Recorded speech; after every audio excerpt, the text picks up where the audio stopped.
नमस्कार।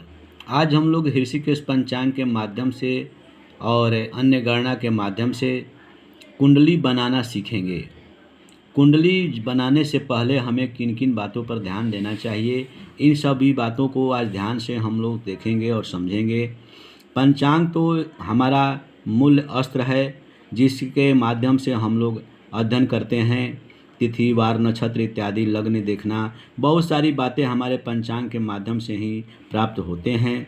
उसकी गणना करके हम लोग जन्म कुंडली का निर्माण करते हैं, लग्न आदि का निर्माण करते हैं।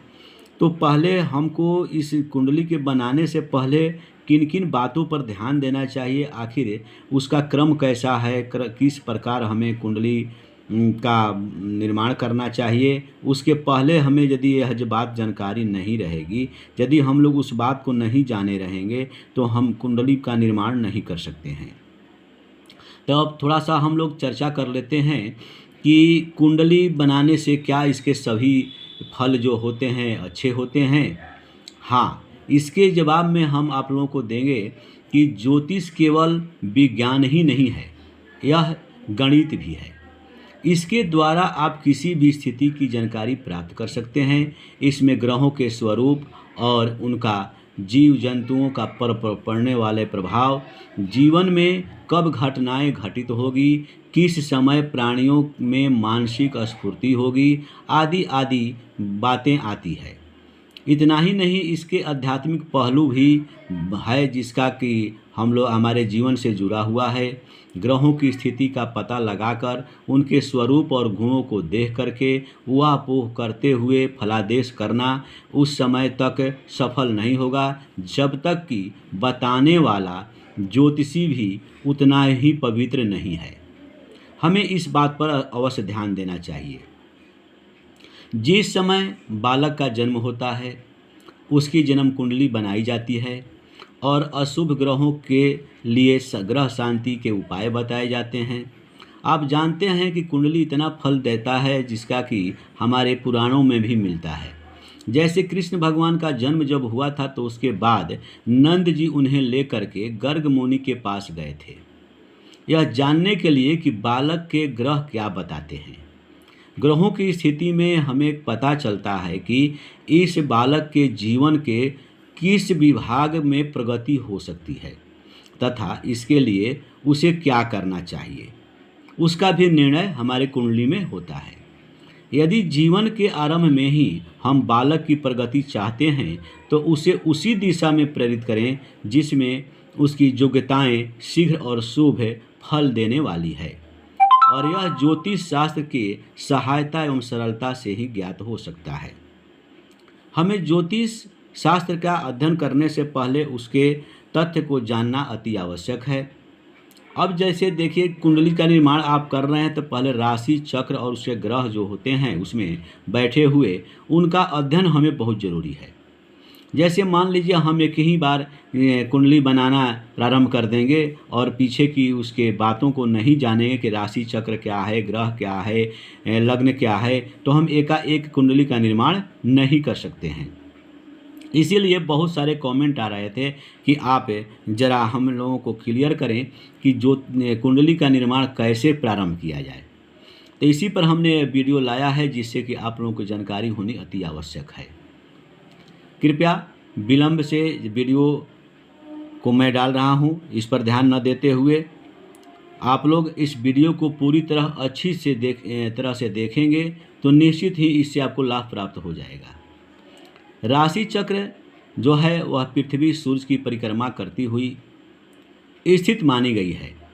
चूँकि देखने में यह प्रतीत होता है कि सूर्य चल रहा है, इसी प्रकार मंगल, बुध, गुरु, शुक्र, शनि आदि सूर्य की परिक्रमा करते हैं। ये जिस रास्ते से गमन करते हैं वह क्रांति वृत्त या उसी को राशि चक्र कहते हैं। इसे ही 12 भागों में विभक्त किया गया है और उसी 12 भाग का जो विभक्त किया गया है उसके नाम 12 राशियां होती है। इस राशि मंडल का हम लोग अवलोकन करते हैं। यह राशि मंडल बिल्कुल गोल नहीं है। बहुत लोग कहते हैं कि राशि मंडल गोल है, लेकिन गोल नहीं है। यह पृथ्वी के आकार में ही एक गोल अंडे की आकृति की है, जो हम लोग उसका अध्ययन आज करने जा रहे हैं। वैसे उसके केंद्र पर 360 अंश माना गया है, 360 अंश का कोण निर्मित होता है। इसलिए इसके 12 विभाग करने पर प्रत्येक विभाग में 30 अंश होते हैं। यानी 308 को आप यदि 12 से भाग देंगे, विभक्त करेंगे, तो 30 अंश हमको प्राप्त होगा। ये 12 विभाग राशियां कहलाती है। जैसे आप देखते हैं, आप जानते होंगे कि 12 राशियां होती है। तो मेष, वृष, मिथुन, कर्क, सिंह, कन्या, तुला, वृश्चिक, धनु, मकर, कुंभ और मीन, यही 12 राशियां हैं। अब 12 राशियों को हमको समझना अति आवश्यक है। यदि हम इसको नहीं समझ पाएंगे तो हम आप कुंडली का निर्माण बहुत अच्छे तरह से नहीं कर पाएंगे। यदि हम स्वतः नहीं जानेंगे तो हम दूसरे को क्या बताएंगे। हमारे पास कमेंट भी बहुत तरह तरह के आते हैं, जानकारी नहीं रहती है, लेकिन कमेंट में उल्टे पुल्टे लोग लिख देते हैं। जब मैं आपको चैनल में वीडियो डाल चुका हूँ, हमारा वीडियो 1000 से ऊपर लगभग है, तो आप नहीं समझ रहे हैं कि क्या यह जानकार होगा कि अर्ध जानकार होगा, लेकिन फिर भी कमेंट तरह तरह का आते हैं। खैर छोड़िए, जिसको जितनी सूझबूझ है उतना ही वो कर सकते हैं। खैर उस पर हमें ध्यान नहीं देना है। अब ध्यान दें कि सूर्य का जिस दिन राशि में प्रवेश होता है वह दिन संक्रांति का कहलाता है। भारतीय ज्योतिष में सूर्य जिस दिन मेष राशि में प्रवेश करता है उसे स्थिर माना गया है। आजकल की बात को छोड़ें, आप इसको ध्यान दें। मेष राशि का आरंभ जहाँ से होता है, यानी ये मेष राशि आप देख रहे हैं, इनका जहाँ से आरंभ होता है वहीं से अश्विनी नक्षत्र वह जो स्थिर है की गणना की गई है। राशि चक्र में कौन सी राशि किस अंश से शुरू होती है और किस अंश पर समाप्त होती है, उसका अध्ययन हम लोग इस अंश के माध्यम से, इस डिग्री के माध्यम से करेंगे। अब इसको देखें, मेष जो है, यानी हम तो समझ गए कि 360 में भाग दिए तो 12 से तो हमारा 30 आया, यानी एक राशि 30 अंश। तो एक राशि 30 अंश यानी मेष जो है वह 0 से 30 तक, वृष जो है 30 से 60 अंश तक, मिथुन 60 से 90 अंश तक। इस प्रकार सभी राशियों की गणना 30-30 पर यहाँ पर लिख करके दर्शा दिया गया है। अब यहाँ पर स्पष्ट हम लोग ये करें, इसी प्रकार इसके आधार पर ही जो आप ये देख रहे हैं, इसके आधार पर हम लोगों को समझना है। जैसे मान लीजिए सूर्य 38 अंश पर आज हैं, यानी सूर्य 38 अंश पर स्थित हैं, तो इसे हम कैसे समझेंगे कि किस राशि पर आज सूर्य गोचर कर रहे हैं या अभी गोचर कर रहे हैं। तो उसके लिए हम लोग को यह समझना चाहिए कि जब 38 अंश बताया गया है, आप देख रहे हैं, तो सूर्य की पहली राशि यानी 38 अंश यानी 30 से ज़्यादा, तो 30 से ज़्यादा यानी वृष राशि में प्रवेश कर चुके हैं।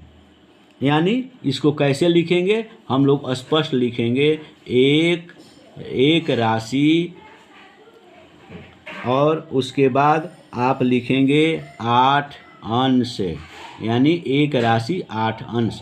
इसको समझेंगे, यानी एक राशि यानी एक राशि गत हो चुका है, यानी मेष राशि जो है बीत चुका है, वृष राशि में 8 अंश सूर्य प्रवेश कर चुके हैं। ये तरीका है समझने का। अब हम लोग को यह ध्यान देना होता है कि इसको अच्छी तरह से समझ करके किसी को समझें और किसी को समझाएं। यदि यह बात हम लोग नहीं जानेंगे तो यह कुंडली का अध्ययन बिना किए हुए और किसी जातक को हम भरम जाल में डाल देंगे तो क्या हमारे वीडियो को बनाने से क्या किसी को लाभ प्राप्त हुआ। इसलिए हमने चाहा कि आप लोगों को विधिवत रूप से ज्योतिष में जब आप आए हैं, ज्योतिष सीखने की कोशिश कर रहे हैं, कुंडली बनाने का विचार कर रहे हैं, उसको पढ़ने समझने का, उसको फलादेश करने का अभ्यास कर रहे हैं, तो आप ज़रा इस वीडियो को देख करके कुछ लाभान्वित हों, ताकि जिससे कि आपकी शुरू की क्रम की बातें जो है आपको स्पष्ट जेहन में रहे। धन्यवाद।